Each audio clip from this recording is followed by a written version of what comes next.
तो भाइयों प्राइस रहेगा 100 रुपीज। नया स्टॉक अपडेट करा है, देख सकते हैं। ये फॉलोवर्स भाइयों के लिए, क्योंकि 100 रुपीज में सेल बहुत अच्छी चल रही है हमारी। और इसका दिखलाते हैं आपको पैक पीस। हाँ ये पैक पीस यही तो रखा था, यही है क्या? हाँ यही है शायद।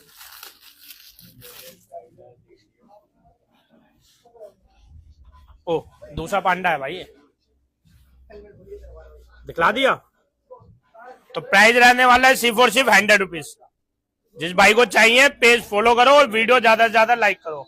और प्लीज घर से फोन लेके आना, छोटे बच्चे बहुत आते हैं हमारे पे, घर से फोन नहीं लाते। तो फोन लेके आओ, प्राइस रहेगा 100 रुपीज। देख पीछे भीड़ हो गई भाई पूरी।